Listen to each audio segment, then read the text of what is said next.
daal di amal jamono ji mu ngi woon ci GCO ngir mën a xool mbir yi en tout cas waxtaan ak acteurs yi fa nekk ak population bi nga xamante ni ñoo fay daal di yeewoo fexe à ce que lépp li nga xam ne liggéey nañ ko passé ko ñu mën leen ko jox bañ ko daal di yàq ban jàngat ngay def ci kàddu. bon li may interpellé foofu noonu ministre bi mooy Sénégal li ñu miin mooy benn kilifa ci gouvernement bi dafay jël benn décision dans le gouvernement ni nañ def nangam mais ay services am duñu ko exécuter comme ni mu jaadoo ministre bi am na yéene te li mu def donc la war a def dem xool fi ñu exploité ba noppi warut a doon àll bu kenn dul jariñoo pax yi jur gi mën nañ cee daanu dee. war nañ ko def rek jébbal ko eaux et forêts wala am lu ñu ci jébbalaat baykat yi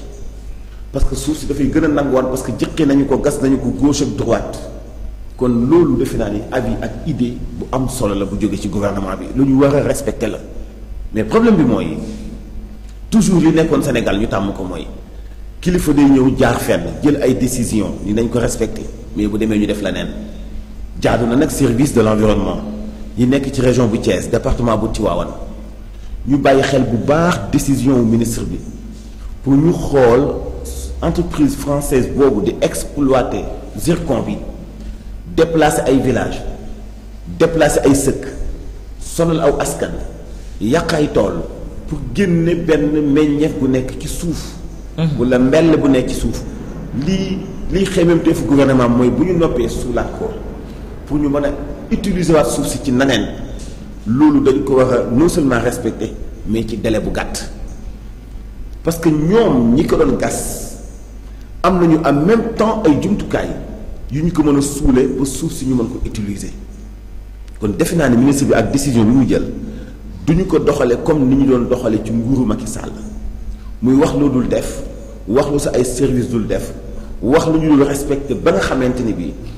nit ñi nga diggoon loolu te ñu am ci yaakaar dañuy mujj am yaakaar bu tas ci yow donc jàpp naa ne ministre bi def na démarche bu am solo def na jéego bu am solo def na aussi ay promesse te service am yi war nañu bàyyi xel ci promesse yooyu xar ci seen tànk tubéy def ci effort def seen kéemtalaay kantan ba kàddoom yooyu du daanu ji géej fexe ba ñu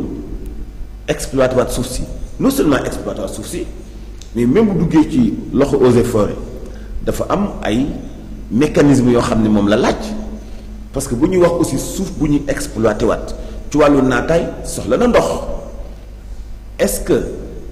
eggaat ci nappe bi dina doon lu yomb wala du doon lu yomb est-ce que dañuy jëlee ndox faneen pour mën ko exploité waat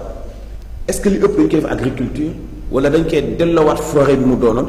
yooyu ay point la yoo xamante ni bii ministre bi dana ko élaborer jox ko ay services am ñu jublu ci de toute façon ca njëlbéen moom li ñu diggoon askan wa defuñu ko comme ni mu jaadoo usine bi doon exploité foofu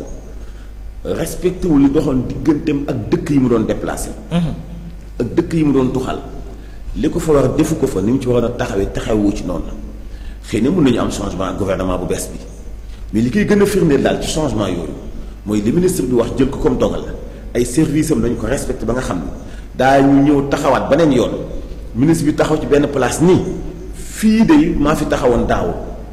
ni woon bépp kàmb bu ñu fi gas pour génne fi zircon daañu ko suulaat maasale ko teg ko ci loxoy eaux et forêts pour ñu saytu ko mën a jariñoowaat suuf si geneen anam ni ma ko waxee woon noonu la amee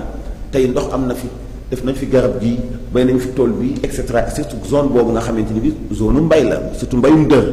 donc njorti naa ni du bokk ak li doon am ci nguuru Macky Sall cette fois-ci daañu respecté kàddu yi pour askan wi mën ci gis seen bopp non seulement gis seen bopp mais seen environnement ñu mën ko defaraat mais en même temps ñu mën a amaat accès ci seen suuf pour mën a continuer ci li nga xam ne xamuñu lu dul moom muy wàllu mbayum dër. Voilà justement ça